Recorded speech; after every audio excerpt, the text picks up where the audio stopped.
Ever since the release of Mirage, Magic the Gathering sets have been designed to be drafted. This is a form of play where instead of using a pre-constructed deck, you open packs and pick one card from a pack before passing it to the next player, eventually drafting an entire deck to then compete with the other drafters. Throughout the years of limited format design, there have been several sets that missed the mark on one level or another. Today, we'll be looking at some of the worst draft sets in Magic's history. Starting us off at number 10, we have Scars of Mirrodin, which was released in October of 2010. This first set of the Scars of Mirrodin block marked the beginning of the Phyrexian influence on the plane, and one of the earliest draft formats of 2010s. This set was notable for the introduction of the keyword infect, which replaced damage that creatures did with -1/-1 counters while dealing damage to creatures, and replaced damage to players with poison counters. If a player ever got 10 poison counters, they lost the game right there on the spot. This was a fairly enticing promise to aggressive players who saw a way to win a game by dealing half the damage, and in fact was certainly potent in Scars of Mirrodin thanks to cheap threats and a density of them, albeit potent enough that it wound up having a ripple effect on the entire format. Infect was a very popular strategy, both for being something comparatively new feeling and allowing you to bypass the main victory condition of the game. Any given draft pod could only really sustain one Infect deck, however, with the cards that made the deck good being somewhat specific to the archetype itself, and there not being much density for spreading it out over 2 players. Similar things could be said about the Metalcraft deck, which required a density of usually at least 10 to 15 artifacts to consistently work. While Scars of Mirrodin was an artifact-focused set, even that wasn't enough to supply the cards needed for multiple full-functioning Metalcraft decks. These strategies, although certainly the top ones to be playing, weren't completely broken compared to the lesser strategies in the set. This meant that a lot of drafting Scars of Mirrodin would be working towards a strong popular theme in the first pack, only to realize later down in the draft that there's probably another person cutting you on those cards that you need. At this point, you're simply pivoting your draft to a more open strategy. But pivoting is somewhat difficult in Scars, especially if you're on the Infect deck. Infect's main cards don't really mesh well with the more typical decks of the format, meaning if you spent pack 1 drafting Infect but pack 2 doesn't pan out, you've wasted multiple draft picks entirely. While the general gameplay of the format is far more balanced than most on this list, the format is plagued by some notorious bombs even by limited standards. Sword of Body and Mind are the other members of the cycle, which were extremely powerful equipments that demanded removal pretty much immediately. Not only do they offer the creature they're equipped to protection from 2 colors, they have triggered abilities during combat that are sometimes extremely backbreaking, such as Body and Mind milling 10 cards off the top of your opponent's deck when they most likely started with just 40. And that's without even going into detail on some of the creature bombs in the set, like Wormcoil Engine. Scars of Mirrodin is far and away the best designed draft set on this list, only really on here for the sorts of patterns that crop up due to its design. It's a set where you need to be particularly careful with your early picks that can almost feel like a prisoner's dilemma if you're considering one of the popular aggressive strategies. Is it worth taking the Infect cards, or should you pass it to the next player, hoping that everyone else has also decided to not play Infect? And once you finally got past the drafting and into the game itself, this more than most formats was one where you felt like your opponent could have high-rated cards that just outright made you lose the game. And at number 9, we have Lorwyn, which was released in October of 2007. Lorwyn was the second attempt at making a set focus on tribal synergies. Onslaught years prior attempted to encourage playing creatures of the same type, yet it was Lorwyn that modernized the design space. Most every card in the set supported a creature type in one way or another. This goes as far as including the tribal card type, which gave creature types to non-creature spells to allow further synergies, such as Goblin Matrone being able to search for a burn spell in the form of Tarfire. Lorwyn being the first pass at a contemporary tribal set meant that said synergies got a very heavy focus. Even if a card's effect was not directly tied to any creature type synergies, such as the best common in the set, Mulldrifter, its creature types would inherently tie into one of the themes of the set. Mulldrifter isn't just a generically strong blue card.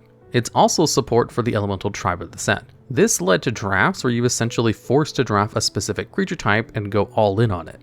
Of course, this is easier said than done, with especially the more powerful creature types such as elves being in high demand. You could start pack 1 comfortably drafting a Merfolk deck, only to realize halfway through pack 2 that the creature type isn't open at all. While this sort of forced pivot issue can crop up in most any limited environment, it was especially prevalent in Lorwyn thanks to its intense focus on creature synergies, some of which weren't even all that playable. Treefolk in particular struggled, with many of the treefolk in the set focused on aiding other tribes like Guardian of Cloverdale, which aids Kithkin more than anything else, which are another one of the weaker tribes when it comes to card quality and synergy. As such, there's even more competition for the stronger archetypes in the format, leading to less powerful decks as a whole. The set does have changelings, which count as all creature types at all times, in an attempt at serving as a glue for some of the decks in the format. These cards certainly serve the purpose well, oftentimes filling out empty spots on the curve in very focused decks, but also add a level of complexity to board states that compounds on what is already a mentally taxing set. Many of the tribal synergy cards in the set don't care who controls the card in question, such as Elvish Headservant getting counters whenever any player casts a giant. Changelings functioning as every creature type means they will often interact with several effects on the board in ways that might be unintuitive at a glance. The synergies only grew in complexity as the block progressed with tribal synergies for occupational creature types like Warrior joining the already established tribes of the previous set. Lorwyn was clunky and confusing with board states that often had several moving parts to keep in mind. Of course, it's hard to judge Lorwyn too hard for any of this given the set was so experimental. Future sets would expand upon the ideas of Lorwyn and eventually allow for tribal synergies to crop up in several limited environments going forward. Few sets have been as all-in on themes as Lorwyn, however, with many actively trying to avoid the same pitfalls that came with the original. While far from the worst draft environment, Lorwyn exemplifies the growing pains that came from modernizing Magic the Gathering. And at number 8, we have Phyrexia All Will Be One, which was released in February 2023. This return to this setting of new Phyrexia saw the return of the infamous poison mechanic. Instead of reviving Infect as it existed already, All for One introduced Toxic, which gives out poison counters at a set rate whenever combat damage is dealt, instead of replacing damage with the poison. The inclusion of poison inherently encourages more aggressive playstyles, especially given how prevalent both poison production and means of proliferating the counters were. Unlike old-fashioned Infect decks like Scars of Mirrodin, dealing non-poison damage was actually relevant, and as such, it was just generally wise to be pushing for damage. However, this aggressively slanted ability proved to be a warning sign for the set as a whole. All Will Be One is one of the most aggressive limited environments seen in years, with many decks curves topping out at 5 mana at the most. Blocking is generally bad in the set, with combat being more of a back and forth race for damage and not much more. Might tokens can't block no matter what, and there's such a density of powerful combat tricks that blocking rarely ends favorably for the blocker. No color is flat out unplayable in All for One, but blue struggles to keep up with the faster colors, often making it the weakest color in pretty much every draft pod. Being on the play versus being on the draw matters a lot in this format, given how combat oriented and fast it is, and even slight stumbles in your mana could often put you behind enough that you're basically already dead. As such, 2-color decks with intensely low curves are the name of the game, with white in particular having a strong aggressive play in this set. All Will Be One also is home to several back-breaking higher rarity bombs that can trivialize the whole game if you live long enough to cast them. White Sun's Twilight is perhaps the most powerful card to cast on curve in the format, with a high enough X value wiping the board of everything except toxic might tokens the spell produces. Even at just a value of 5, that's a cleared board state, plus making small tokens that can push for more damage and poison simultaneously. Between swingy bombs and a format that's just hyper aggressive, the typical slower decks of a limited format are pushed out nearly entirely. To some, this has made All Will Be One a deeply frustrating limited environment, where misplays or mana screws can end a game before it has really begun. Others actually favor the more aggressive format and found it a change of pace from grindier, more synergy-focused formats. It wouldn't be fair to put this set any higher on this list given its defenders, yet the infamy of this hyper-aggro format certainly earns a spot on this list. And at number 7, we have Ixalan, which was released in 2017. This first trip into the Mesoamerican-inspired plane of the same name was far from the most impressive from a limited perspective. While the set certainly included some cards that would make splashes in constructed format, it is notably far more lackluster when played as a self-contained format. Much like Lorwyn, Ixalan was a tribal set, focused on synergies between creature types. Design overall was more open-ended than in the early tribal outings, with more powerful cards able to serve purpose in multiple tribal decks beyond the classic changelings of Lorwyn. But more radical than that was a design which made drafting a tribal deck far less of a requirement. You no longer needed to ensure you were drafting a maximum density of the same type or worry about having a deck that didn't work. However, it's in this growth that the main problems of Ixalan rear their head. No particular tribe stands above the others as the best deck. Vampires were undoubtedly a viable strategy thanks to powerful, aggressive cards at low rarity. But the real dominant strategy of the format did not relate directly to the creature types at all. Instead, it was One with the Wind and similar aggressive auras like it that really dominated games.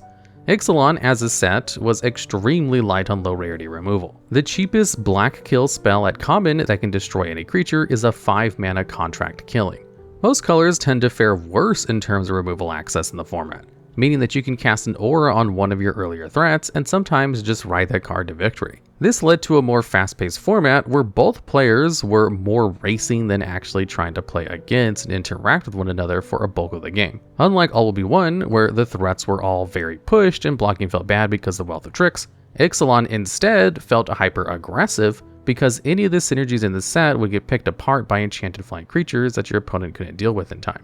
It is notable that the release of Rivals of Ixalan, a follow-up set meant to be drafted with Ixalan together, made for a more dynamic format with more removal and more incentives to move away from aggressive aura beatdown. Ixalan may have learned from the mistakes of previous tribal sets, but its course correction helped lead it down a different path of being mediocre. And at number 6, we have Dungeons & Dragons: Adventures in the Forgotten Realms, which was released in July of 2021. This set takes place in the D&D setting of Toril and the realms that surround it. While initial aversion towards the sets were more about the dislike of seeing other fictional properties within Magic, as the set released and people played the limited environment more and more, people soured on this set from a more mechanical standpoint. For one, this set is relatively low powered, with simple designs at common that, while playable, hardly offer in the way of thoughtful game choices. This is partly due to the set replacing that year's core set, a more simple kind of mainline set that focuses primarily on newer players with simpler and lower powered cards. Most Magic players are aware that core sets are much weaker environments than the typical standard set, yet the marketing of Adventures in the Forgotten Realms focused far more on the setting than the construction of the set. This disconnect led to some players expecting a more deep draft environment, only to find a rather clunky format with common removal usually coming in at a mana value of 4 at the earliest. Of course, the set isn't entirely a core set either, with some mechanics such as Venture into the Dungeon proving far too complex for the core set design philosophy. There are 3 different dungeons, none of which are technically cards, but instead more placeholders to remind you of what effect you just triggered and what will trigger next. New players struggled with the massive text on Dungeons of the Mad Mage and often had to keep dungeon levels in mind at pretty much every stage of the game. But beyond any issues over the set's complexity, what really pushes Adventures in the Forgotten Realms to its spot on this list is the dominance of red-black decks in the format. While most of the potential archetypes in the format are reasonably balanced with no clear terrible strategies, the red-black treasure decks are fairly ahead of the other color pairings. Part of this is off the back of their access to the best removal in the format at a common and uncommon, and the sheer wealth of cards that the archetype has for any stage of the game.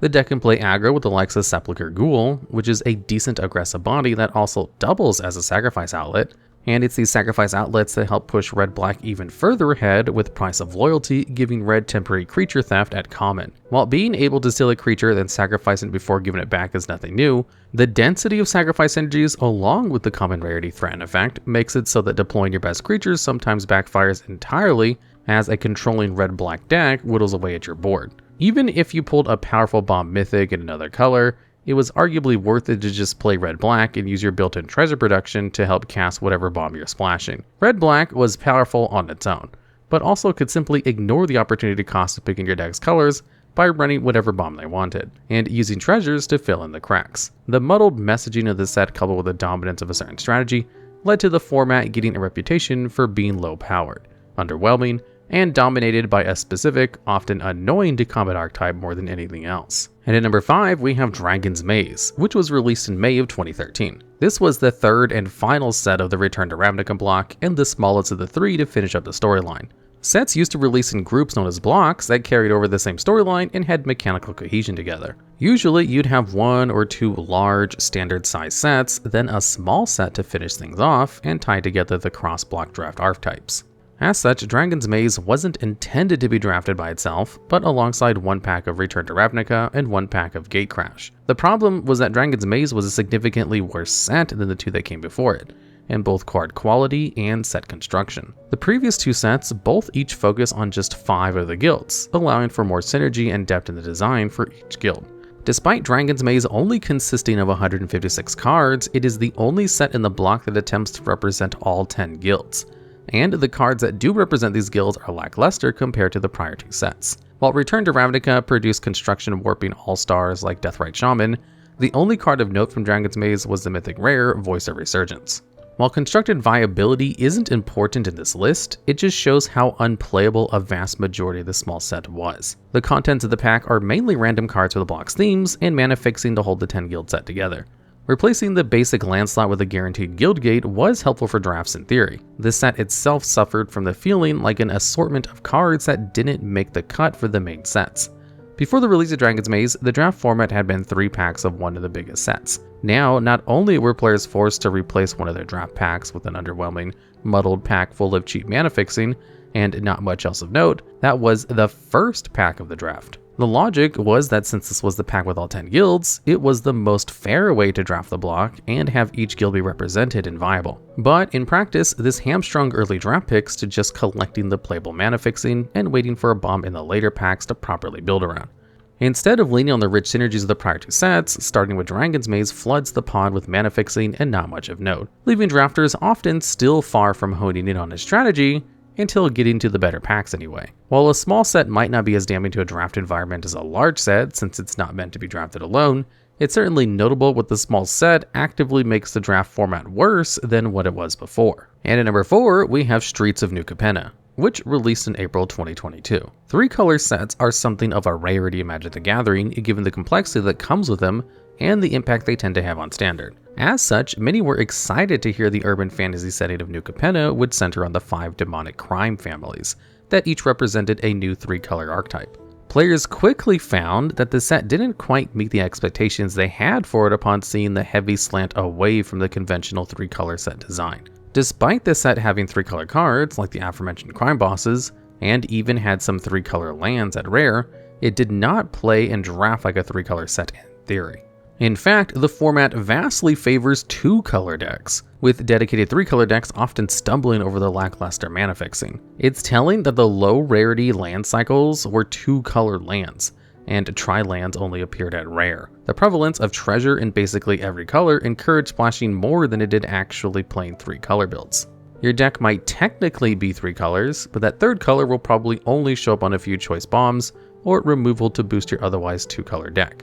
Beyond the fact that drafting a true 3-color deck was arguably a bad call in the format, there was also the problem of the Broker's archetype being far better than most everything else in the format. White was home to the set's best combat in Inspiring Overseer, an aggressive flyer that replaced itself with a draw when it entered, and thus could be blinked for further value. And the archetype in general made great use of tempo cards and counters to overwhelm your opponent. Celestial Regulator rewarded you for keeping shield counters on your creatures, which in turn made the removal of this set all the more lackluster. Murder is a fine card, but the slant of New Capenna was a fast 2-color format where the threats were often the same mana value or less than the kill spell you spent on them. Players always had to be wary of the blue-white player using Majestic Metamorphosis on turn 3 to deal 10 damage in the air via Illuminator Virtuoso. The depth of cards in the Broker slice of the color pie allowed for aggression and tempo to coexist and thrive in the same colors, whereas Riveters struggled to muster even one proper draft archetype that could contend with the speed of the format.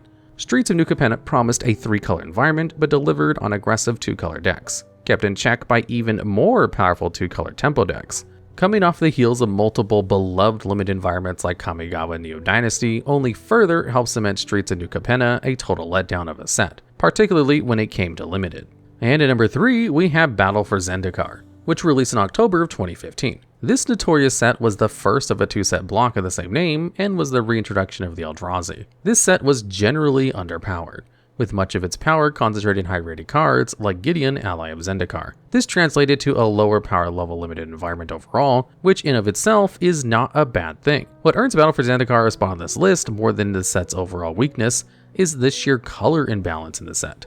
The disparity between green and every other color in this set is greater than basically any other set in the modern era. While one color being weaker than the others in the set is nothing new, green vastly underperformed to a point where it was common knowledge amongst drafters to avoid the color altogether.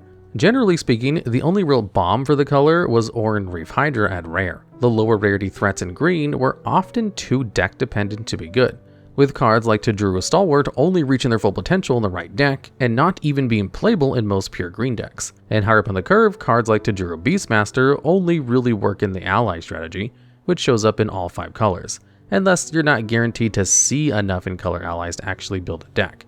One person could be completely uncontested on green and draft literally every playable green card in the pool and still be among the weaker decks in the pot, reliant on Plated Crusher and other unimpressive creatures to measure up against whatever the blue decks of the format had opened. Battle for Zendikar is generally considered a mistake on most fronts of design, and one of the more infamous sets of the modern era for both players and Wizards of the Coast alike. While other formats have had their issues in recent years, no single color in a set has been as undraftable as green has been in quite some time. And at number 2, we have Avacyn Restored, which released on May of 2012. This was the final set of the Innistrad block, which consisted of 3 large sets intended to be drafted as standalone experiences. The original Innistrad set remains one of the most beloved draft sets to this day, which cannot be said of its follow-ups. Avacyn Restored in particular was malaligned as slow, clunky format where there was essentially no proper removal, leading to cards like Havengal Vampires standing out as a premier threat in the format.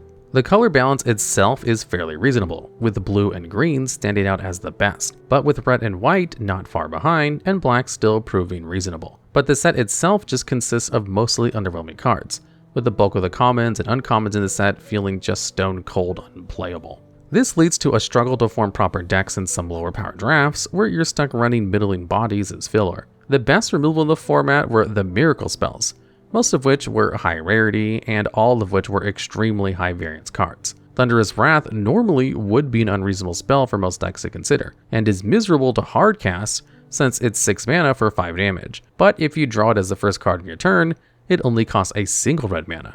The miracle mechanic is a strong signifier of the real weakness of the Avacyn Restored beyond just being light removal. The cards that were good in Avacyn Restored were extremely high variance. Cards like Flowering Lumberknot either were a waste of 4 mana or one of the most threatening commons in the format. Your deck could just often lose to itself as it could lose to your opponent, with you never finding a creature with Soulbound or never finding an outlet to make Thatcher Revolve to go from middling to backbreaking. In a format where you're already struggling to find playable cards, the last thing you want are for the cards in the format to be inconsistent and require heavy setup. This leads to the common problem of Avacyn Restored drafts, where the game stall out into messy piles of unimpressive creatures, coming up the board and stall out the game since nobody can break parity with any proper removal. And once someone does break parity, it's usually off the back of a card that is not great until you've opened the right synergies to go with it. As a follow-up to Innistrad, and just as a draft set in general, Avacyn Restored is a complete mess. Unlike most drafts where you find challenge and adapt on the fly and reading signals, the real challenge in drafting Avacyn Restored was even getting to enough playables to make a full deck, as people scrambled over the few half-decent cards in the set. And finally, at number 1, we have Coldsnap, which released in 2006. Technically, this was the 3rd set in the block, however, it was retroactively 3rd set of the Ice Age block. Ice Age and Alliance had come out over a decade prior to Coldsnap, and as such, it was basically treated as a standalone release in terms of store events, and most importantly, drafting. This made for one of the most infamous draft environments of all time, as a small set with only 155 cards was drafted as a standalone environment, meaning you were basically guaranteed to see multiple copies of basically every low rarity card in the set over the course of the draft. Most of these cards were somewhat underwhelming, or even slightly confusing, with mechanics like Recover requiring constant tracking in multiple zones whenever a creature died.